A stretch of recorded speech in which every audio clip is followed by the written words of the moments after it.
আজ চলে এসেছি বেলুড় স্টেশন। আজকে এই ব্যস্ত পৃথিবীতে মানুষ ছুটে চলেছে জীবনের পিছনে। এখনো বেলুড় আগলে রেখেছে সেই চিরচেনা ঐতিহ্যকে। চলুন এই বেলুড়টা একটু ঘুরে দেখাই আপনাদের। হাওড়া থেকে প্রায় বেলুড় স্টেশনের দূরত্ব 7 কিলোমিটার। এটি বালি পৌরসভার মধ্যে পড়ে। বেলুড় স্টেশনের কাছাকাছি রয়েছে বেলুড় মঠ। এটি রামকৃষ্ণ মিশনের প্রধান কার্যালয়।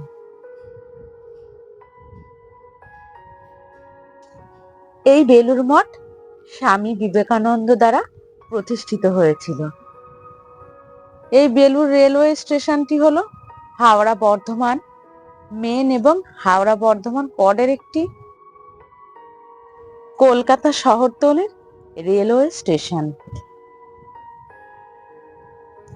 ব্রিটিশ আমলে 1851 সালে ইস্ট ইন্ডিয়া রেলওয়ে কোম্পানি যখন হাওড়া থেকে রাজমহল ও মির্জাপুর হয়ে দিল্লি পর্যন্ত রেলপথ নির্মাণের কাজ শুরু করে, সেই প্রকল্পের আওতায় হাওড়া ব্যান্ডেল শাখার বিকাশ ঘটে। সেই সুবাদেই গঙ্গা তীরবর্তী শান্ত এলাকা হিসাবে বেলুড় রেল যোগাযোগ ব্যবস্থা গড়ে ওঠে।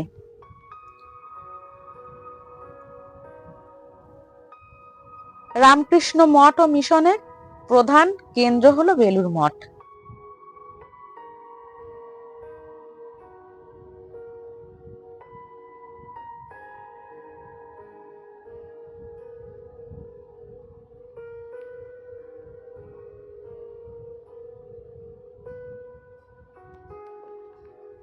দর্শনে আগত দেশ বিদেশের পর্যটক ও পুণ্যার্থীদের সুবিধার জন্য 2003 সালে আলাদাভাবে বেলুড় মঠ রেলওয়ে স্টেশন নির্মাণ করা হয়। এটা মেন লাইনের গোঘাট হাওড়া লোকাল। 1 নম্বর প্ল্যাটফর্মে ঢুকছে। এই ট্রেনটা হাওড়া যাবে।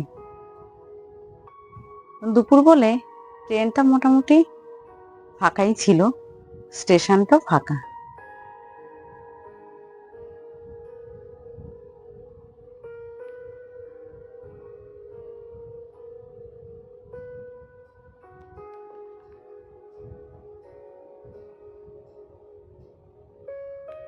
বেলুড় স্টেশনে 3টি প্ল্যাটফর্ম আছে, 1, 2, 3, 4 এবং 5 নম্বর।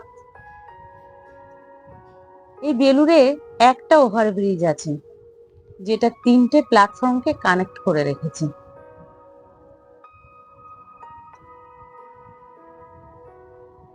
সামনে দেখুন বুকিং কাউন্টার।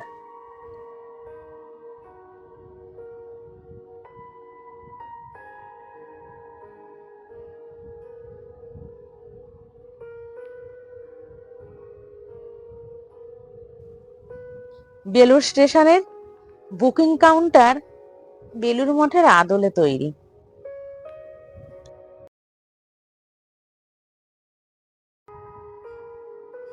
এখন বুকিং কাউন্টারে কাজ চলছে, সামনে অনেক গাছ লাগানো, বেলুড় মঠের আদলে তৈরি। এই ট্রেনটা বর্ধমান থেকে হাওড়া যাচ্ছে।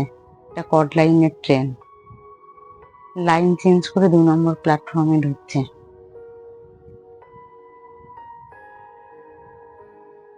একদিন তো বৃষ্টিতে আমি ট্রেনেই আটকে গেছিলাম, ট্রেন পাইনি কড লাইনের। এত বৃষ্টি হচ্ছে যে ভিতরে সবাই আমরা ভিজে গেছি। যাই হোক, এখন বেলুড়ে নেমে বসবো, পরের ট্রেনটা ধরবো।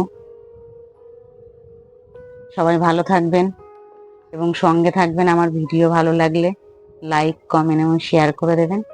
ধন্যবাদ সকলকে সঙ্গে থাকার জন্য।